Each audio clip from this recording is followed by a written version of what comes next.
भगवते वासुदेवाय नंदलाल गोपाल दया करके भवसागर पार उतार मुझे विकराल विशाल तरंगों से करुणा करके कर पार मुझे नंदलाल गोपाल दया करके भवसागर पार उतार मुझे पर सेवा पर उपकार नहीं सत्संग सृजन सत्कार नहीं विनय विवेक न विमल हृदय में मुझ में कोई संस्कार नहीं तुझसे विनती कर जो पाऊँ उतना भी कहाँ अधिकार मुझे नंदलाल गोपाल दया करके भवसागर पार उतार मुझे विकराल विकाल तरंगों से करुणा करके कर पार मुझे मर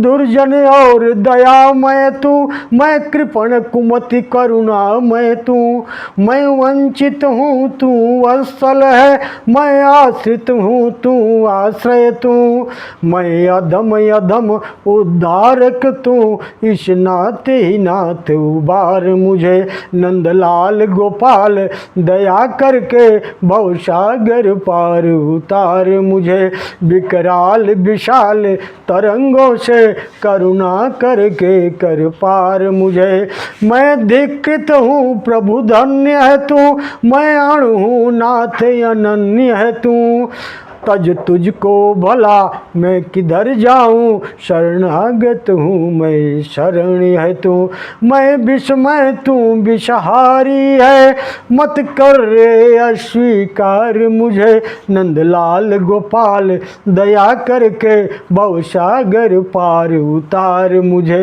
विकराल विशाल तरंगों से करुणा करके कर पार मुझे मैं पतित जन प्राण है तू मैं त्रस्त तृषित और प्राण है तू कहीं और न छोड़ ठिकाना मुझे मैं भोग भुक्त भगवान है तू मैं तेरे पथ का रजकण हूँ रहने दे अपने द्वार मुझे नंदलाल गोपाल दया करके भवसागर पार उतार मुझे विकराल विशाल तरंगों से करुणा करके कर पार मुझे नंदलाल गोपाल दया करके भवसागर पार उतार मुझे। ओम नमो भगवते वासुदेवाय। सज्जनों, आप देख रहे हैं हमारे अनंत पत्र न्यूज चैनल पर श्री वराह महापुराण की कथा। अब इस अध्याय में भुवन कोश का वर्णन की कथा है। सीधा चलते हैं कथा की तरफ। भगवान वराह कहते हैं, हे वसुंधरे, भगवान रुद्र प्रभु से संपूर्ण ऋषियों ने प्रश्न किया। ऋषिगण बोले, हे देवेश्वर, आप संपूर्ण देवताओं में श्रेष्ठ हैं, अतः हम आपसे एक प्रश्न पूछ रहे हैं, बताने की कृपा करें। हे उमापति, पृथ्वी का प्रमाण, पर्वतों की स्थिति और उनका विस्तार क्या है? भगवान रुद्र कहते हैं, धर्म का पूर्ण ज्ञान रखने वाले महाभाग ऋषियों, समस्त पुराणों में भूलोक की ही चर्चा की जाती है। यह लोक पृथ्वी तल पर है। जिन पर ब्रह्म परमेश्वर का प्रसंग चला है उसका ज्ञान संपूर्ण विद्याओं की जानकारी से ही संभव है। उन्हीं का नाम परमात्मा है। वे परमाणु जैसा सूक्ष्म तथा अचिंत रूप भी धारण कर लेते हैं। उन्हीं संपूर्ण लोकों में व्याप्त रहने वाले पीताम्बरधारी का नाम ही नारायण है। पृथ्वी उन्हीं के वक्षस्थल पर टिकी हुई है। उनका स्वरूप केवल ज्ञान का विषय है।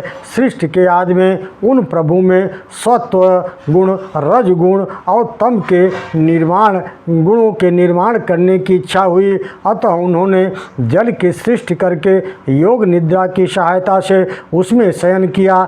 फिर उनकी नाभि पर एक कमल उगाया।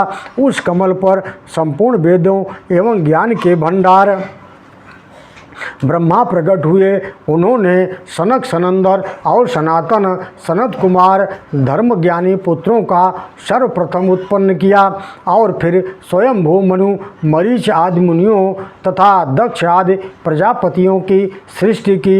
भगवान दक्ष द्वारा सृष्ट स्वयंभू मनु से इस भूमंडल का विस्तार हुआ। उन महाभाग मनु महाराज के 2 पुत्र हुए, प्रियव्रत और उत्तानपाद। प्रियव्रत से 10 पुत्रों की उत्पत्ति हुई।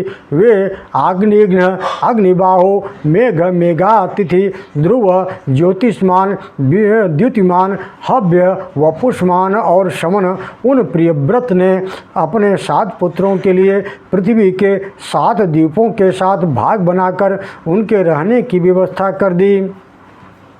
प्रियव्रत की आज्ञा से आग्नेयघ्न जम्बूद्वीप के, मेधातिथि शाकद्वीप के, ज्योतिष्मान क्रौचद्वीप के, विद्युतमान शालमल द्वीप के, हव्य गोमद द्वीप के, वपुष्मान लक्षद्वीप के तथा शमन पुष्कर द्वीप के शासक राजा हुए। पुष्कर द्वीप के शासक श्रवण से 2 पुत्रों का जन्म हुआ। ये पुत्र महावीति, कुमुद और घातक नाम से प्रसिद्ध रहे। उन्हीं के नाम से पुकारे जाने वाले 2 देशों का निर्माण किया। धात का राज्यखंड धात की खंड के नाम से और कुमुद का राज्यखंड कौमुद खंड के नाम से प्रसिद्ध हुआ। शालमली द्वीप के स्वामी विद्युतमान के 3 पुत्र हुए। उनके नाम कुश, वैद्युत और जिमूत वाहन थे। शालमल द्वीप के देश भी उन्हीं के नामों से विख्यात हुए। ज्योतिष्मान के 7 पुत्र हुए।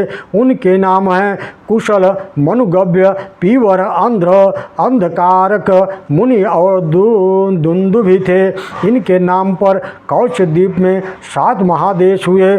कुश द्वीप के स्वामी कुश बड़े प्रतापी थे। उनके 7 पुत्र हुए। उद्भिद, वेणुमान, रथपाल, मनु, घृति, प्रभाकर, कपिल नाम से प्रसिद्ध हुए। उस द्वीप में उनके नाम पर भी 7 वर्ष 7 देश बने। शाक द्वीप के स्वामी मेधातिथि के 7 पुत्र हुए। नाभि, शांत, भय, शरीथ, सुखोमद, नंद, शिव, शोभक और ध्रुव इस द्वीप में उन्हीं के नाम से प्रसिद्ध उनके ये वर्ष भी हैं।